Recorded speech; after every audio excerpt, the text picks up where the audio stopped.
అందరికీ నమస్కారం. భారతమాత పునర్వైభవ ప్రాప్తి కొరకు అంకితమైన నవ భారతానికి స్వాగతం, సుస్వాగతం. 34వ భాగంలో శివాజీ అఫ్జల్ ఖాన్ల సమావేశపు తేదీ నిర్ణయించడం గురించి తెలుసుకున్నాం. ఈ భాగంలో శివాజీ ప్రతాప్గఢ్ నుంచి బయలుదేరడం గురించి తెలుసుకుందాం. కోటలోని ప్రతి ఒక్కరికి శివాజీతో పాటు వెళ్లాలని కోరిక. శివాజీతో పాటు వెళ్లడానికి సంభాజీ కావజీ, జీవా మహలా, యశాజీ కంగ్, సిద్ది ఇబ్రహీం వంటి 10 మంది చురుకైన వారు ఎంపిక చేయబడ్డారు. బయలుదేరే సమయం ఆసన్నమవుతుంది. అక్కడున్న వారందరి హృదయాలు భారంగా మారాయి. శివాజీ తన గదిలోకి వెళ్లాడు. ఇనప కవచం తొడిగి పైన జరి అంగరక ధరిస్తాడు. తలపై ఉక్కు శిరస్త్రాణం ధరిస్తాడు. అది కనపడకుండా మరాఠీ రీతిలో తలపాగా చుట్టాడు. ఎడమ చేతికి వాడి అయిన పులిగోళ్లు ధరిస్తాడు. కుడి చేతి పైభాగాన అంగరక మడతలో బిచువా అనబడే వంకర కత్తిని దాస్తాడు. కవచం గాని శిరస్త్రాణం గాని కనపడతాయేమోనని అద్దంలో చూసుకుంటాడు. ఎవరూ సందేహించడానికి వీలు లేనట్లుగా ఉంది అతని వేషధారణ. తనను తాను చూసుకొని తిన్నగా నవ్వుకుంటాడు. తల్లి జిజియాబాయి పాదాలకు నమస్కరిస్తాడు. శివా, వెళ్ళిరా నాయనా, నీకు జయం కలుగుతుందని మనసారా దీవిస్తుంది. సంతోషంతో కేరింతలు కొడుతున్న తన కుమారుడైన సంభాజీని ఒకసారి కనులారా చూసి తల నిమురుతాడు. శివాజీ పురోహితులు ఇతర పెద్దలకు నమస్కరించి వారందరి ఆశీస్సులు పొందుతాడు. గోవును దానం ఇస్తాడు. కోటలో ఉన్న వారందరూ మహారాజుతో కూడా వస్తామని వేడుకుంటారు. వారందరికీ శివాజీ నచ్చజెప్పి ఆపివేస్తాడు. శివాజీ నిరాయుధుడైన ఒక కొమ్ము బోరా ఊదే వ్యక్తిని గుడారానికి సమీపంలో నియమిస్తాడు. అతనికి 2 స్పష్టమైన ఆదేశాలు ఇస్తాడు. మొదటిది, గుడారంలో ఏమాత్రం సందేహంతో కూడిన శబ్దం వచ్చినా, జరగరానిది జరిగినట్లు అనిపించినా కొమ్ము బోరాను వెంటనే ఊదాలి. కోట లోపల నుండి ఫిరంగి మోగిన శబ్దం వినిపించేదాకా బోరా ఊదుతూనే ఉండాలి. రెండవది, ఫిరంగి శబ్దం వినగానే కొమ్ము బోరాను ఊదడం ఆపేసి సురక్షిత ప్రదేశానికి వెళ్లి ప్రాణం కాపాడుకోవాలని చెప్తాడు. ప్రతాప్గఢ్ కోటలో ఫిరంగి పేల్చేవారికి 3 ఫిరంగులను సిద్ధంగా ఉంచుకోవాలని ఆదేశాలు జారీ చేస్తాడు. కొమ్ము బోరా శబ్దం వినగానే ఫిరంగిని పేల్చాలి. 3 ఫిరంగులు ఉన్న ఒక్కదానినే పేల్చాలి. అది పేలకపోతేనే రెండో దానిని పేల్చాలి. అంటే మిగతా 2 ఫిరంగులు మొదటిది పేలకపోతేనే వాడాలి అని స్పష్టమైనటువంటి సూచన ఇస్తాడు. తరువాత 10 మంది అంగరక్షకులతో ప్రతాప్గఢ్ కోట సింహద్వారా నుంచి అఫ్జల్ ఖాన్తో సమావేశం అయ్యే వేదిక వైపు బయలుదేరుతాడు. అఫ్జల్ ఖాన్ తన సైన్యంతో విడిది చేసిన శిబిరం నుంచి శివాజీతో సమావేశానికి నిర్ణయించిన వేదిక దగ్గరకు వెళ్లడానికి సుమారు 3 కిలోమీటర్ల దూరం ఉంటుంది. ఈ ప్రాంతం అంతా చాలా హెచ్చుతగ్గులుగా రాళ్లు, రప్పలు, గుండ్లు, ముళ్ల చెట్లతో కూడి ఉంటుంది. దారి కూడా చాలా ఇరుకుగా ఉంది. అది కూడా కొత్తగా అఫ్జల్ ఖాన్ రాక కోసం బాగు చేసినట్టు మార్గం. అందువల్ల వారి కోసం ముందుగానే అక్కడ కొన్ని పల్లకీలు ఏర్పాటు చేయబడ్డాయి. వాటిలో చాలా అందమైన దానిలో అఫ్జల్ ఖాన్ ఆసీనుడవుతాడు. కృష్ణాజీ, భాస్కర్ మొదలగు వారు మిగిలిన పల్లకీలలో కూర్చుంటారు. బోయీలు పల్లకీలను అతి కష్టం మీద మోయసాగారు. పల్లకీలో వెళ్లడమే చాలా చక్కగా ఉన్నది. ఒక చోటనైతే బోయీలు రాళ్లను తట్టుకుని కింద పడబోయారు. అప్పుడు అఫ్జల్ ఖాన్ నుదురు పల్లకీ పలకకు తగులుతుంది. తనకే ఇలాగా ఉంటే ఇతరుల స్థితి ఎలా ఉంటుందో అనుకుంటాడు. పల్లకీలో కూర్చున్న అఫ్జల్ ఖాన్ ఉప్పొంగిపోతుంటాడు. ఇక కొన్ని గంటలలో శివాజీని తాను బంధించనున్నాడు. అతన్ని ప్రాణాలతో బీజాపూర్కి తీసుకుని వెళ్లనున్నాడు. అప్పుడు మొఘల్ పాదుషాలకు, మరణించిన ముస్తఫా ఖాన్కు, ఇతర సేనానులకు లేని ప్రతిష్ట తనకు వస్తుంది. కుమారుడు బంధింపబడ్డందుకు షహాజీ గుండె పగిలి చస్తాడు. తాను నిష్కంటకుడు అవుతాడు. సుల్తాన్ చాలా చిన్న పిల్లవాడు. ఇక సంరక్షకురాలిగా ఉన్న బడే సాహెబా ఎంత ఆమె అబల, ఆమెను ఎన్నడైనా అడగొట్టవచ్చు అని ఆలోచిస్తాడు. ఇంతలో అతనికి తన 64 మంది భార్యలు గుర్తుకు రావడంతో గుండెలు పిండినట్లవుతుంది. ఇటువంటి పిరికివాడి కోసమా అందమైన 64 మంది భార్యలను చంపుకున్నానని బాధపడతాడు.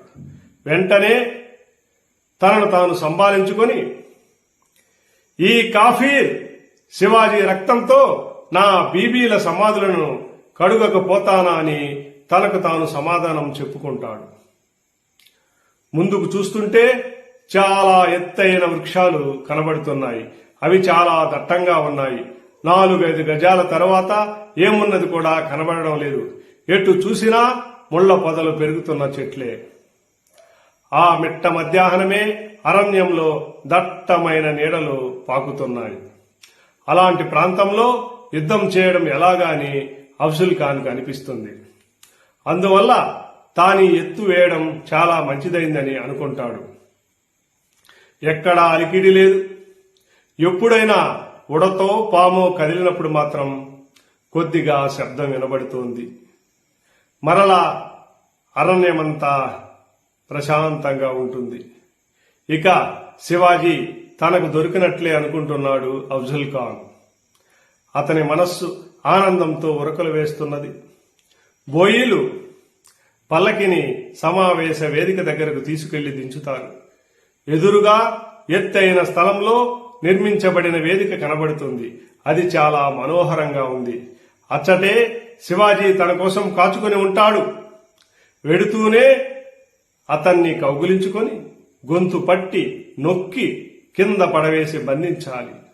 సాధ్యమైనంత వరకు ప్రాణాలతో పట్టుకుని వెళ్ళాలి. లేకుంటే ప్రాణాలు తీసి శవాన్నైనా తీసుకుని పోవాలి అనుకుంటూ అఫ్జల్ ఖాన్ పల్లకి దిగుతాడు. గోపీనాథ్ పంత్ అఫ్జల్ ఖాన్ను సమావేశ వేదిక లోపలికి తీసుకువెళ్తాడు. అఫ్జల్ ఖాన్తో పాటు అంగరక్షకుడైన సయ్యద్ బందా, కృష్ణాజీ భాస్కర్ కులకర్ణీలు లోపలికి వెళ్తారు. మిగిలిన అంగరక్షకులంతా షామియానకు దూరంగా బాణం వేటు దూరంలో ఆగిపోతారు. లోపల సమావేశ మందిరం చాలా అందంగా ఉంటుంది. కింద చాలా ఖరీదైన తెవాచీలు పరిచి ఉంటారు. లోపలంతటా విలువైన వస్తువులు అమర్చబడి ఉన్నాయి. ఈ సంపదను చూసి అఫ్జల్ ఖాన్ మనస్సు ఈర్ష్యతో రగిలిపోతుంది. షహాజీ వంటి సాధారణ సర్దారు కొడుకుకింత ఐశ్వర్యమా అని అక్కసు వెళ్ళగలుగుతాడు. ఇది గమనించిన గోపీనాథ్ పంత్ వినమ్రంగా, ఇదంతా తమ హోదాకి తగినట్లుగా గౌరవించాలని మా మహారాజు చేసిన ఏర్పాటు. సుల్తాన్ గారికి తగినది ఆయనకు సమర్పించడం తప్పకుండా జరుగుతుందని, అంతేకాక ఇక నుంచి ఈ సంపదంతా సుల్తాన్ గారిదే అవుతుందని సర్ది చెప్పుతాడు. అఫ్జల్ ఖాన్ సమాధానపడి దిండు నానుకొని కూర్చుంటాడు. చుట్టూ వస్త్రాలు కట్టబడి ఉన్నందువల్ల బయట ఉన్నవారికి లోపల ఉన్నవారు కొద్దిగా మాత్రమే కనిపిస్తారు. క్షణాలు గడిచే కొద్దీ అఫ్జల్ ఖాన్కు ఆతృత అధికం కాసాగుతుంది. వెంటనే శివాజీని త్వరగా రమ్మనమని పంతాజీ గోపీనాథ్తో అతడు చెప్తాడు. గోపీనాథ్ పంత్ వెంటనే అక్కడకు కొద్ది దూరంలో ఉన్న సందేశ వాహకుని పిలిచి శివాజీ దగ్గరికి వెళ్లి త్వరగా రమ్మని చెప్పమని పంపిస్తాడు. అఫ్జల్ ఖాన్ను వదిలి ఒక్క క్షణం కూడా దూరంగా వెళ్లకూడదని గోపీనాథ్ పంత్ అనుకుంటాడు. తాను లేనప్పుడు ఖాన్ ఏదైనా అఘాయిత్యాన్ని పూనుకునే అవకాశం ఉందని గోపీనాథ్ పంత్ యొక్క భయం. శివాజీ ప్రతాప్గఢ్ కోట నుంచి తన 10 మంది అంగరక్షకులతో వస్తూ ఉంటాడు. సందేశ వాహకుడు శివాజీని కలుస్తాడు. అతని మాటల ద్వారా సయ్యద్ బందా గుడారంలో అఫ్జల్ ఖాన్ పక్కన ఉన్నాడని తెలుసుకుంటాడు. సయ్యద్ బందా యావత్ భారతదేశంలోనే ప్రసిద్ధికెక్కిన ఖడ్గ విద్యా నిపుణుడు. 2 చేతులతో 2 ఖడ్గాలు వేగంగా తిప్పే నేర్పు గలవాడు. ఇందులో ఏదో తేడా ఉందని అనుకుంటాడు శివాజీ. తాను ఉన్న చోటనే నిలబడి గోపీనాథ్ పంతును రమ్మని సందేశ వాహకుని ద్వారా తెలియజేస్తాడు. ఆఖరి క్షణంలో శివాజీ పంతును పిలిపించడం చూసి అఫ్జల్ ఖాన్ ఉలిక్కి పడతాడు. గోపీనాథ్ పంత్ అఫ్జల్ ఖాన్ తో చూశారా శివాజీ భయమని అంటూ వెళ్లి శివాజీని కలుస్తాడు. శివాజీ తనను కలిసిన గోపీనాథ్ పంత్తో అఫ్జల్ ఖాన్ కు ఇలా చెప్పి పంపిస్తాడు. ఖాన్ సాహెబ్ అయితే నాకు పితృ సమానుడు, కానీ ఆయన వద్ద నిలిచి ఉన్న సయ్యద్ బందా అంటే నాకు చాలా భయంగా ఉంది.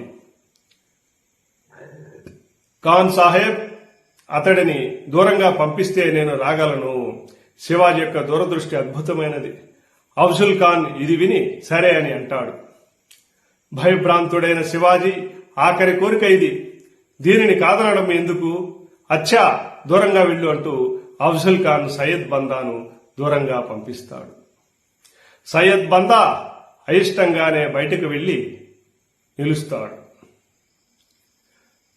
బందాని చూసే బెదిరిపోయిన శివాజీ ఇక తనకు ఒక బచ్చా కింద లెక్క. ఇప్పుడు అతని హృదయాంతరాలలో ఎక్కడో మూలనున్న కాస్త భీతి కూడా పూర్తిగా వైదొలిగిపోయింది. తరువాత భాగంలో శివాజీ అఫ్జల్ ఖాన్ను వధించడం గురించి తెలుసుకుందాం. ఈ వీడియో మీకు నచ్చినట్లయితే లైక్ చేసి కామెంట్ చేయండి. మీ బంధువులు స్నేహితుల ద్వారా సబ్స్క్రైబ్ చేయించండి.